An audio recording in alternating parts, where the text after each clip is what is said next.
तो पिछले वीडियो में हम लोगों ने देखा था फर्स्ट लॉ ऑफ थर्मोडायनेमिक्स जो लेकर आता एंथैल्पी के कॉन्सेप्ट को, और इसी प्रकार से सेकेंड लॉ ऑफ थर्मोडायनेमिक्स लेके आएगा एंट्रोपी के कॉन्सेप्ट को।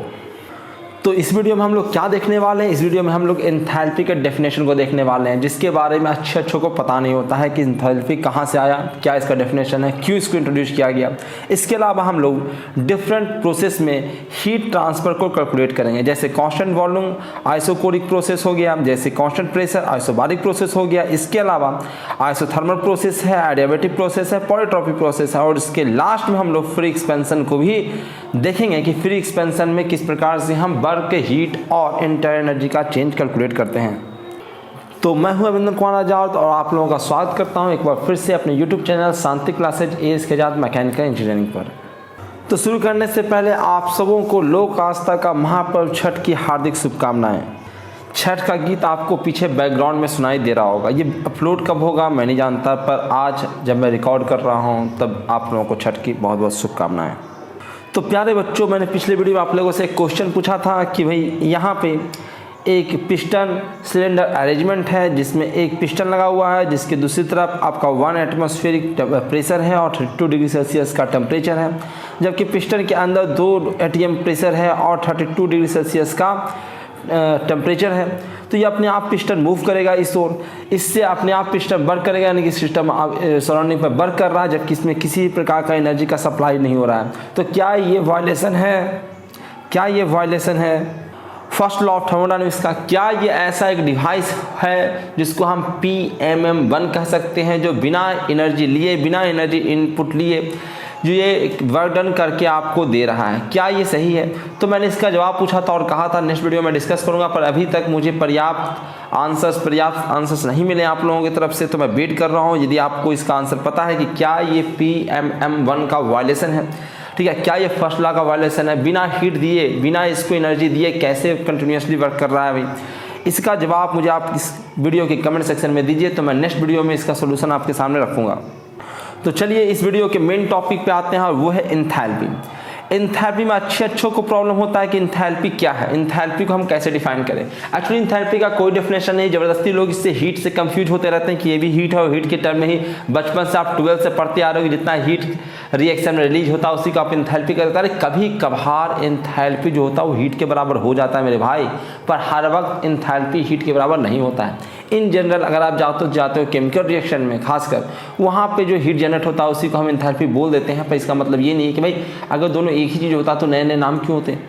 तो एंथैल्पी अलग कॉन्सेप्ट है, बिल्कुल अलग कॉन्सेप्ट है, और ये हम लोग मैकेनिकल इंजीनियरिंग में थर्मोडायनेमिक्स में विशेष रूप से सीखने वाले हैं, ठीक है। यहाँ पर डेफिनेशन तो आप बचपन से पढ़ते आए हो, क्लास 10th 12th से, खासकर 11 12 से आप पढ़ते आए हो कि H = होता है U + PV, और ये जूल में आता है क्योंकि ये एनर्जी का ही यूनिट है, एनर्जी ही है ये, ठीक है, इसलिए इसको भी हम जूल में ही मेजर करते हैं। स्पेसिफिक एंथैल्पी की बात करें तो मास से आप डिवाइड कर दीजिए, जो कि आता है, अगर मास से डिवाइड करो इसमें भी मास से भी डिवाइड करना पड़ेगा, इसमें मास से डिवाइड करना पड़ेगा, तो ये स्मॉल u आ जाएगा, मास से मैंने डिवाइड किया था, स्पेसिफिक आ गया है 1 kg मास का इंटरनल एनर्जी आ गया, और प्रेशर तो भैया 1 kg रहे या 2 kg रहे सबका एक ही होता है, तो प्रेशर को मैंने कैपिटल रहने दिया और इसको स्मॉल कर दिया, v को स्मॉल मतलब होता है स्पेसिफिक वॉल्यूम, यानी कि यूनिट मास का वॉल्यूम। तो यहाँ से ये वाला इक्वेशन बन के आ गया है जो कि जूल पर केजी में मेजर किया जाएगा। तो सवाल होता है कि सर फॉर्मूला तो हम बचपन से जानते हैं, आप मुझे बताइए एंथैल्पी क्या होता है, क्योंकि अभी तक किसी टीचर ने मुझे एक्सप्लेन करके नहीं बताया है। तो बाबू मेरे एंथैल्पी का कोई डेफिनेशन नहीं होता है। एंथैल्पी एक टर्म आया, एक आ रहा था बार बार, जिसको एंथैल्पी कह दिया गया कन्वीनियंस के लिए, इसका कोई डेफिनेशन नहीं होता है, ठीक है। जैसे आपकी हैप्पीनेस का कोई डेफिनेशन नहीं है, ठीक है, जैसे आपके सैडनेस का कोई डेफिनेशन नहीं है कि सैड किसको कहेंगे, खुश किसको कहेंगे, इसका कोई डेफिनेशन नहीं है। उसी प्रकार से इसका भी डेफिनेशन नहीं है। जैसे ब्यूटी, खूबसूरत किसको कहोगे, क्या कोई डेफिनेशन है, ठीक है। उसी प्रकार की इसका भी कोई डेफिनेशन नहीं है एंथैल्पी का। लेकिन ये कैसे आया, क्यों आया, कब इसको इंट्रोड्यूस किया गया, इसको हम समझ सकते हैं।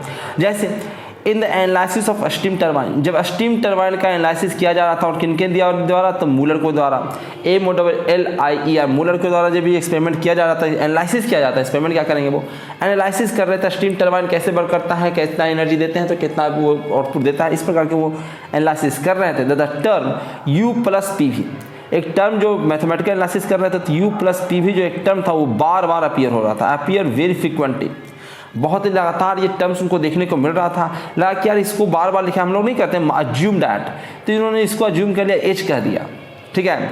Therefore for convenience it was be assume to be H, उसको एच कर दिया। और बाद में इसी टर्म को लगा कि यार बार बार टर्म आ रहा था, क्यों ना हम इसको कैलकुलेट करके पहले ही टेबल में रख लें और उसको हम बार बार रखते रहें, ठीक है, जब भी जरूरत पड़ेगा तो उसी को एच कहा गया, बाद में इसी एच को एंथैल्पी कह दिया गया, ठीक है। कितना मतलब सरप्राइजिंग चीज़ है ना कि एक चीज़ आ रहा था टर्म बार बार उसको एच कह दिया गया, अब एंथैल्पी बन गया। अब इसको डिफाइन करने के लिए लोग कहेंगे तो देखो डिफाइन तो मैं कर ही दूंगा, कैसे नहीं भी कैसे, आगे चल के मैं एंथैल्पी को डिफाइन करूंगा, लेकिन पहले समझने की जरूरत है कि ये एंथैल्पी जो टर्म है ये ऐसे ही आ रहा था, ये क्या है, अब इसको हम समझ के इसका डेफिनेशन तो बना ही सकते हैं, ठीक है, कि इंटरनल एनर्जी में बस एक और एनर्जी कुछ जुड़ रहा है, कुछ और चीज़ें जुड़ रहा है, एनर्जी का ही टर्म है ये, जो जुड़ रहा है उसके बाद जो टर्म आ रहा है उसी को हम एंथैल्पी बोल रहे हैं, ठीक है। तो इसका डेफिनेशन तो हम लोग बना ही लेंगे फिर, लेकिन हमें समझने की जरूरत ये है कि ये जो टर्म है एंथैल्पी को टर्म होता नहीं है, कोई फिजिकल क्वांटिटी था नहीं ऐसा, लेकिन उनको जरूरत पड़ रहा था बार बार एनालिसिस के दौरान, एक टर्म आ रहा था बार बार जिसको उन्होंने एच मान लिया, उसको उन्होंने एंथैल्पी कह दिया, ठीक है। सबसे पहले तो आपको ये समझने की जरूरत है। फिर भी अगर आपको कोई भी संदेह, कोई भी क्वेश्चन अगर है तो कमेंट सेक्शन में आप मुझसे पूछ सकते हैं। उम्मीद करते हैं एंथैल्पी का कॉन्सेप्ट आपका क्लियर हो गया होगा कि एंथैल्पी कोई बड़का भारी टर्म नहीं है, ठीक है, क्योंकि अगर पिछला वीडियो आप लोगों ने देखा होगा तो बाकी चीज़ें मैंने बता रखा है, ठीक है, बाकी चीज़ें मैंने बता रखा है, जिसे मैंने बता रखा था कि भाई डी क्यू क्या होता है, डेल क्यू क्या होता है, मतलब डेल क्यू इक्वल टू होता है D U plus del W, ठीक है। अब लोग डब्ल्यू को कंफ्यूज करते हैं, लोग हीट को ही एच मान लेते हैं, ठीक है, कहते हैं कि सर ये तो वही यू है, सर ये तो पी भी होता ही है, पी डी भी, अरे भाई ये पी डी भी नहीं है, ये हीट नहीं, ये वाला हीट नहीं है, दोनों इक्वेशन इक्वल नहीं है, इक्वल रहता तो भैया नया इक्वेशन क्यों बनाया जाता है, ठीक है। तो ज़बरदस्ती का हम लोग अपना थ्योरी बना लेते हैं चीज़ों को आसान करने के लिए, याद रखने के लिए, लेकिन वो सही नहीं होता है। सही होता तो आपको वही सब चीज़ें पढ़ा दिया जाता है, ठीक है। तो दोनों को कंफ्यूज ना करें, दोनों को मिक्सअप ना करें, दोनों अलग अलग टर्म्स हैं, दोनों अलग अलग चीज़ें हैं, ठीक है। यहाँ पे अलग टर्म है, देखिए ये डिफरेंशियल फॉर्म में इक्वेशन है, del Q equal to D U plus del W, ये अलग इक्वेशन है और ये डिफरेंशियल फॉर्म में है, ठीक है। डिफरेंशियल फॉर्म में यानी कि हीट जो तुम इनपुट दे रहे हो किसी सिस्टम को, ठीक है, वो सिस्टम उसका दो प्रकार के यूज कर रहा है, या तो अपना इंटरनल एनर्जी इंक्रीज कर रहा है, इंटरनल एनर्जी में भी हमने बहुत सारे एजम्पशन लगाया था कि भाई क्लोज सिस्टम होना चाहिए, ठीक है। मैं ढेर सारे एजम्पशन में था, सबसे पहले क्लोज सिस्टम होना चाहिए, किसी प्रकार का उसमें किसी प्रकार का उनमें काइनेटिक एनर्जी या पोटेंशियल एनर्जी में इंक्रीमेंट या डिक्रीमेंट नहीं होना, कोई चेंज नहीं होना चाहिए, ठीक है। ये सारा चीज़ फुलफिल होता है तब जाके ये इक्वेशन सही हो पाता है, ठीक है। पर एंथैल्पी के साथ मैंने ऐसा कोई एजम्पशन लगाया है क्या? नहीं, एक टर्म आया जिसको मैंने कह दिया, तो ठीक है। तो वो दोनों इक्वेशन बिल्कुल अलग हैं, दोनों इक्वेशन का एजम्पशंस भी अलग है, जैसे जैसे आगे बढ़ेंगे वैसे वैसे आपको क्लियर भी हो जाएगा, दोनों टर्म बिल्कुल अलग है। जबरदस्ती का कुछ टीचर्स को भी पता नहीं होता है तो वो ऐसे ही 10th 12th पास किया पढ़ाना शुरू कर देते, 11th 12th में जाकर कुछ भी पढ़ाते रहते हैं, एंथैल्पी को ही हीट बोल के समझा देते हैं बच्चों को कि देखो ऐसे आसान हो जाता है, ऐसे समझ लो। अरे भैया इतना आसान होता था, किताब वाला नहीं किताब में लिख देता, क्या वो बेवकूफ़ है? क्या साइंटिस्ट लोग दो टर्म अलग अलग क्यों बना के रखते हैं? उनको नहीं आसान करना है क्या? वो भी तो चाहते हैं कि चीज़ें आसान रहे। तो दोनों अलग अलग टर्म्स हैं, दोनों को भाई शुरुआत में बचपन में आसान से थोड़ा बहुत पढ़ाया जाता है, फिर उसके बाद जैसे जैसे आप ऊपर जाते हो वैसे वैसे उसको एक्सप्लेन किया जाता है, ठीक है। चलिए अब मेन मुद्दे पे आते हैं हम लोग, वो है हमारा heat transfer in various process, ठीक है, कि हम वेरियस प्रोसेस में हीट ट्रांसफ़र को कैसे निकालें, ठीक है। सबका अजम्पशन लिखा हुआ है दोस्त, जितने भी क्वेश्चन मैंने बताया है कि ईएससी का जो एग्जाम होता है, ईएससी का exam, engineering service exam, UPSC का जो एग्जाम होता है, उसमें अगर आप प्रीलिम्स एग्जाम देने जा रहे हो उसमें भी आपसे पूछा जाता है कि भैया इसका अजम्पशन क्या है, इसका अजम्पशन क्या है, इसका अजम्पशन क्या है। अजम्पशंस उसमें भी पूछे जाते हैं, ध्यान रखिएगा ये कौन सा फॉर्मूला कब लगेगा। दूसरा, यदि आप उसका मेंस एग्जाम लिखने जा रहे हैं तो कोई भी इक्वेशन लगाने, कोई भी फॉर्मूला लगाने से पहले आपको अजम्पशन मेंशन करना होता है कि यहाँ पे अजम्पशन वैलिड है इसलिए मैं ये इक्वेशन लगा रहा हूँ, वरना आपके नंबर कटेंगे, ठीक है। तो चलिए हम लोग सबसे पहले ये लगाते हैं, यहाँ से फॉर्मूला ड्राइव करेंगे और जो जो अजम्पशन ले रहे हैं हम बीच बीच में वो अजम्पशन लिखते जाएंगे, ठीक है। तो पहला है आपका प्रोसेस कांस्टेंट वॉल्यूम प्रोसेस, यानी कि आइसोकोरिक प्रोसेस।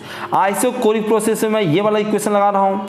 कौन इक्वेशन लगा रहा हूँ? तो भाई फर्स्ट ला थर्मोडायनामिक्स का del Q equal to D U plus del W. अब डेल डब्ल्यू ये जो प्रोसेस है, मैंने बताया था कि इसको हम वर्क को पी डी भी लिख सकते हैं, पर हर वक्त क्या लिख सकते हैं क्या? नहीं, मैंने बताया था किसी प्रकार का अदर वर्क ना हो, अदर वर्क मतलब इलेक्ट्रिसिटी का सप्लाई ना हो, किसी प्रकार का अदर वर्क ना हो, तब जाके हम इसको लिख सकते हैं, पहला कंडीशन। दूसरा मैंने बताया था कि भैया प्रोसेस जो होना चाहिए वो क्वासी स्टैटिक प्रोसेस होना चाहिए।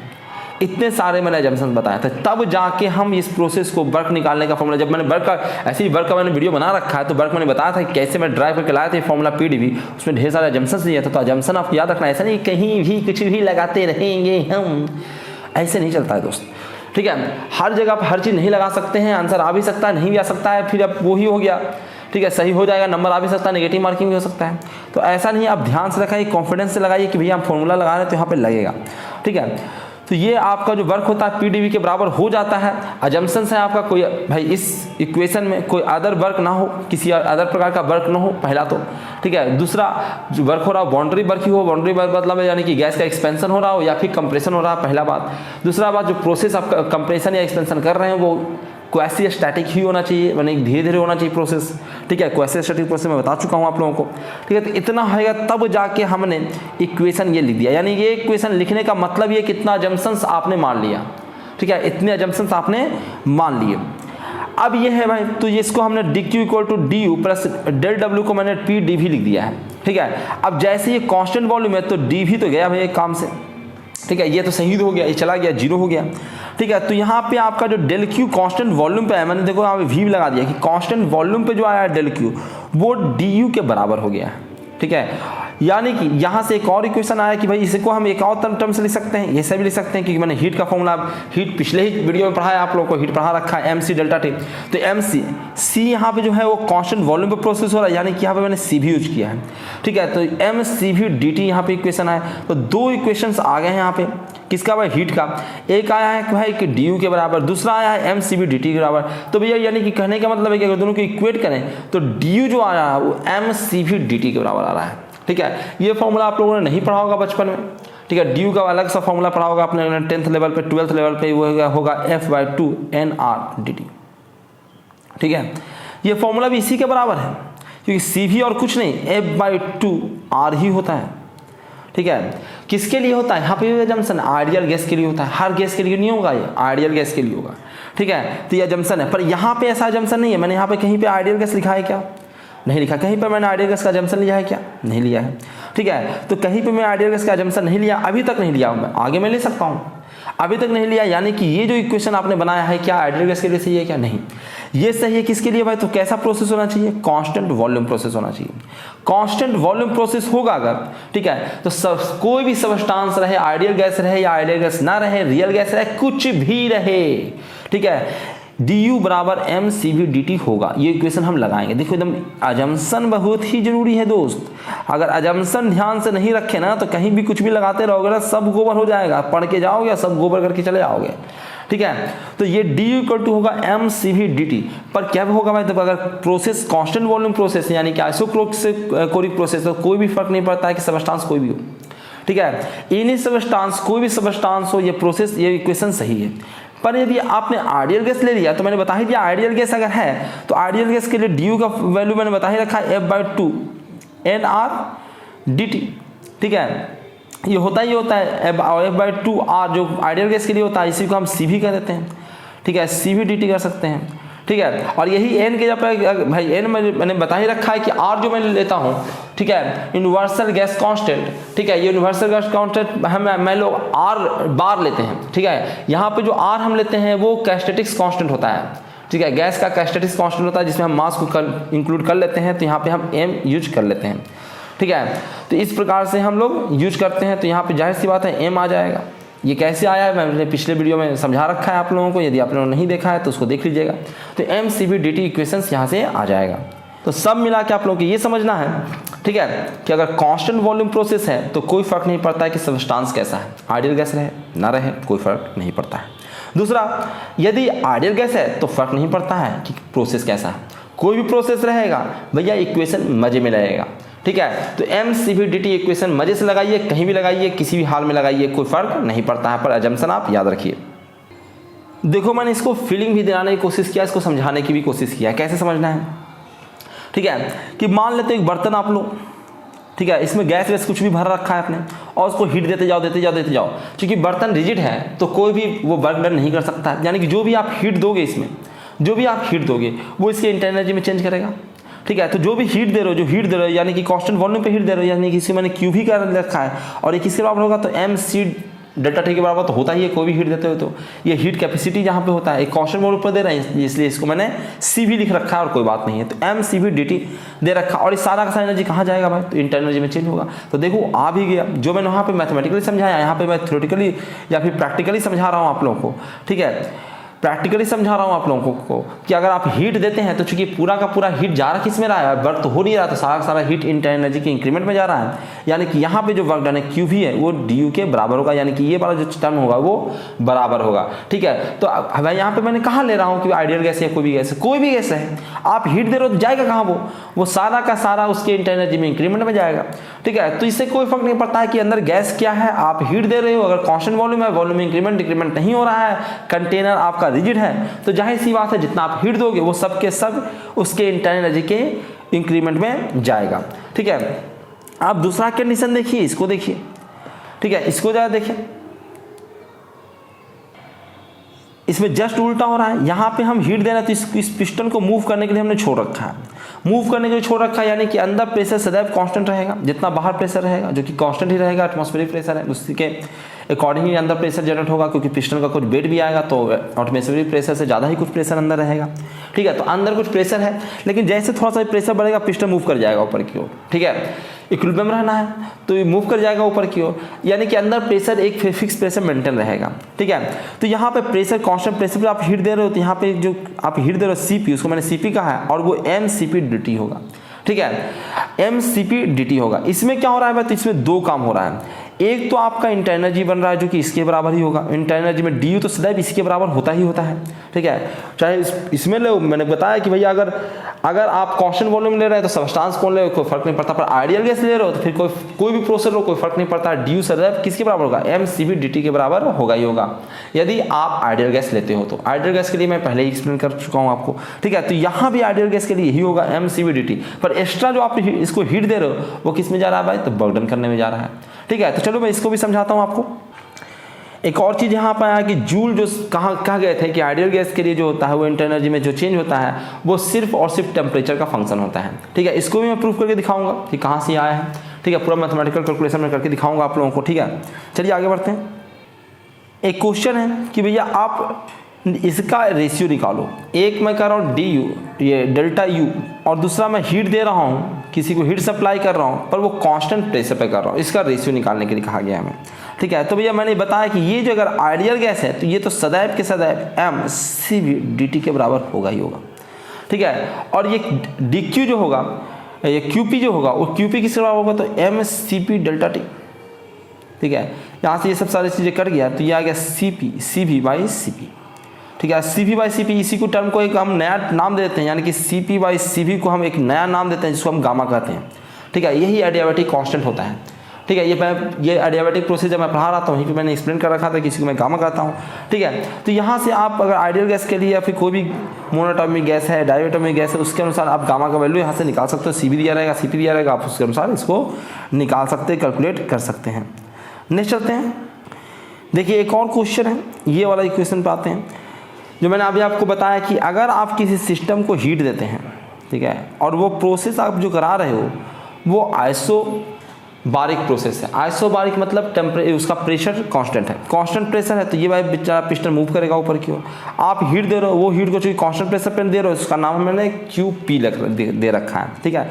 इसमें कुछ इंटरनल एनर्जी में इंक्रीमेंट होगा और कुछ पिस्टन मूव करेगा। अगर आइडियल गैस है तो निश्चित रूप से जो इंटरनल एनर्जी में इंक्रीमेंट होगा वो होगा M C B delta T के बराबर ही होगा, ठीक है। ये हमने कुछ हीट दिया है, पर हीट जो हम देते हैं वो जानते ही है कि क्या होता है, तो D U plus del W के बराबर होता है, ठीक है।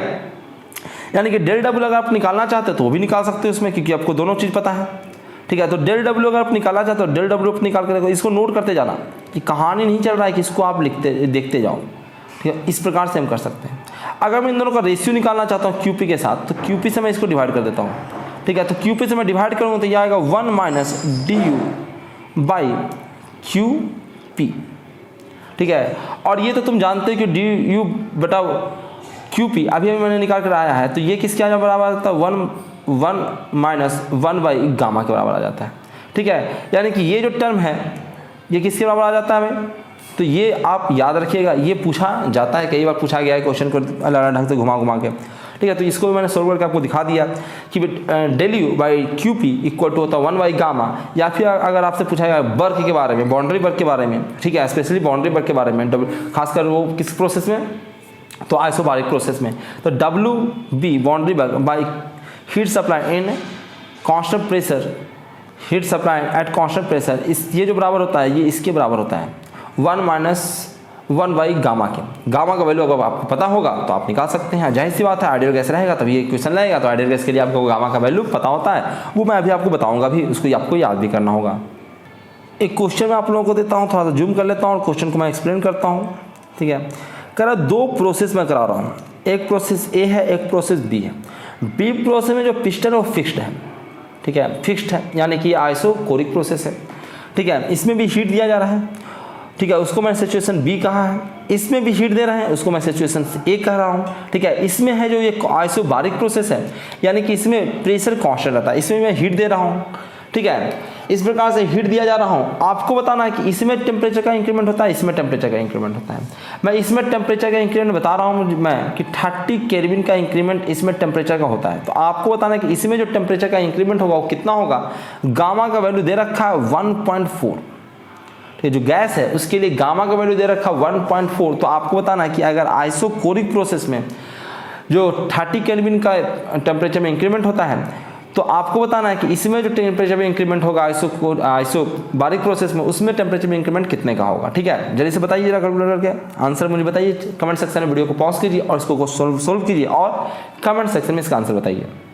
दोनों निकाल लीजिएगा कि जब इसका टेम्परेचर हमको दिया हुआ हो 30 केल्विन तो इसमें टेम्परेचर में इंक्रीमेंट कितना होगा, या फिर इसका दिया होगा 30 केल्विन तो इसका कितना होगा, तो निकाल ही लोगे, दोनों एक ही को इक्वेशन बनेगा, ठीक है। एक का दिया रहेगा दूसरा का निकल जाएगा, इक्वेशन आपको बनाना है। कैसे बनेगा भाई, चलो डिस्कशन करते हैं हम लोग।